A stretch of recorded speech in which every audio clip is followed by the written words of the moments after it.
के बारे में बताने जा रहे हैं जो एनिमल किंगडम में सबसे खतरनाक साबित होते हैं। यह जीव न सिर्फ अपने आक्रामक रवैये के लिए जाने जाते हैं बल्कि बेहतरीन शिकार करने की तकनीक के लिए भी मशहूर है। तो देर किस बात की है, आइए जानते हैं रेगिस्तान के 5 सबसे खतरनाक जीवों के बारे में। साइडविंडर स्नेक, ये रेगिस्तान में पाया जाने वाला एक जहरीला सांप है जिसे हॉर्नेट रेटल स्नेक और साइडविंडर रेटल स्नेक के नाम से भी जाना जाता है। सांप की ये प्रजाति मुख्य रूप से अमेरिका और मैक्सिको के रेगिस्तानी इलाकों में पाई जाती है, जो 29 किलोमीटर प्रति घंटे की रफ्तार से रेंगता है। लेकिन ये सांप अपने शिकार को पकड़ने के लिए कभी भी उसका पीछा नहीं करता बल्कि एक अलग रणनीति अपनाता है। साइडविंडर स्नेक सबसे पहले अपना शिकार खोजता है। एक बार जब ये शिकार को टारगेट कर लेता है फिर रेत में छिपकर उस पर घात लगाए रहता है। साइडविंडर स्नेक ऐसी जगह पर छिपता है जहाँ शिकार की गतिविधि सबसे ज्यादा होती है, खास तौर से उसका बिल। ये रेत में अपने शरीर को हिलाते हुए पूरी तरह से छिपा लेता है और सिर्फ आंखों को बाहर छोड़ता है जिससे वह शिकार पर नजर रख सके। क्योंकि साइडविंडर स्नेक का शारीरिक रंग रेत से काफी मिलता जुलता है, इसलिए कोई भी जीव उसकी छोटी सी आंखों को आसानी से पहचान नहीं पाता।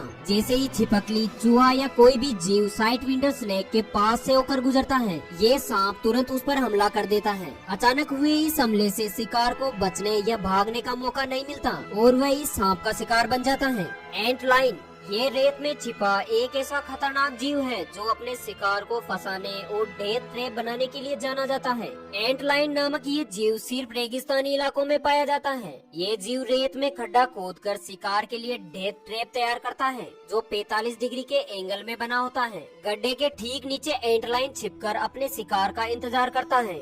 इस डेथ ट्रैप में चींटी और छोटे रेंगने वाले जीव गिर जाते हैं और आसानी से बाहर नहीं निकल पाते। जब तक शिकार गड्ढे से बाहर निकलने की कोशिश करता है तब तक एंटलाइन तेजी से उसे अपने चंगुल में फंसा लेता है। दरअसल जब कोई जीव डेथ ट्रैप से बाहर निकलने की कोशिश करता है तो वह रेत में फिसल जाता है और बाहर नहीं निकल पाता।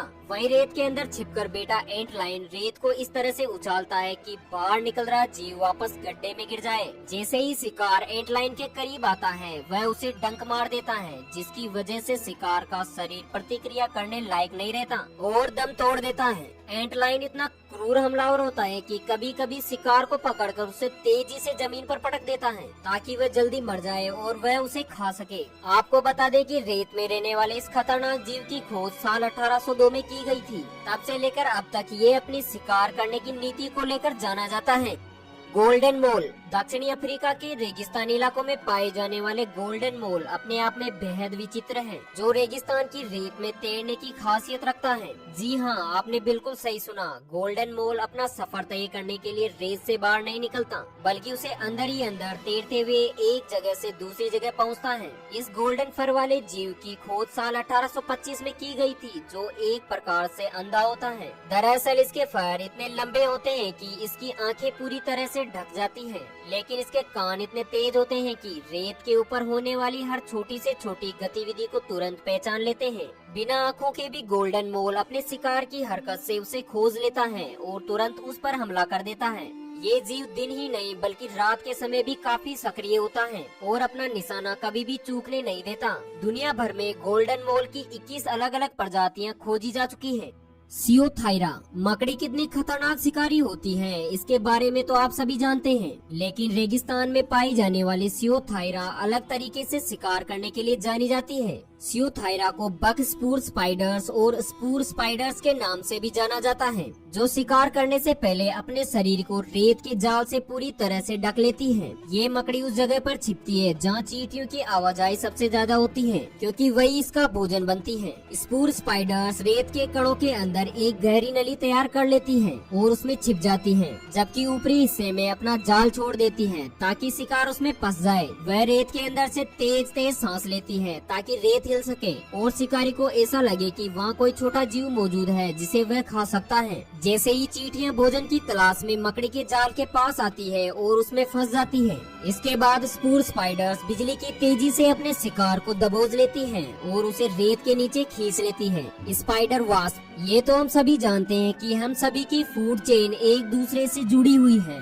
इसी तरह एनिमल किंगडम में भी एक जीव पर दूसरा जीव निर्भर रहता है। जिस तरह मकड़ी छोटे जीवों का शिकार करके करके जीवित रहती है, उसी तरह स्पाइडर वास्प उनका शिकार करके जिंदा रहता है। रेगिस्तान की गर्मी से बचने के लिए अक्सर गोल्डन स्पाइडर रेत के अंदर अपना घर बनाता है। वह 50 सेंटीमीटर गहरा खड्डा खोदता है ताकि अंदर का तापमान ठंडा रह सके। लेकिन इस स्पाइडर को स्पाइडर वास्प से सबसे ज्यादा खतरा होता है, जो उसे भयानक मौत देता है। स्पाइडर वास्प रेत के अंदर बिल में छिपे स्पाइडर को ढूंढने के लिए जी जान लगा देते हैं, और जैसे ही उन्हें स्पाइडर के बिल का अंदेशा होता है वह तुरंत रेत को खोदना शुरू कर देते हैं। स्पाइडर वास्प अपने शरीर के वजन से 80,000 गुना तेजी से रेत को खोद सकता है, और ऐसा करते हुए वो बहुत तेजी से गोल्डन स्पाइडर तक पहुंच जाता है। अगर एक बार स्पाइडर वास्प ने गोल्डन स्पाइडर पर अपनी पकड़ बना ली तो उसके हमले से बच पाना लगभग नामुमकिन हो जाता है। वास्प के डंक से स्पाइडर तुरंत पैरालाइज हो जाता है और उसकी मौत हो जाती है। तो ये थे रेगिस्तान की रेत में छिपकर शिकार करने वाले सबसे खतरनाक जीव, जो कई बार इंसानों के लिए भी घातक साबित हो सकते हैं। अगर आप इस तरह के जीवों से बचे रहना चाहते हैं तो रेत में अपने कदम फूंक फूंक कर रखें। इनमें से आपको कौन सा जीव सबसे खतरनाक लगा हमें कमेंट बॉक्स में जरूर बताएं, और ऐसे ही और वीडियोस देखने के लिए चैनल को सब्सक्राइब करना ना भूलें।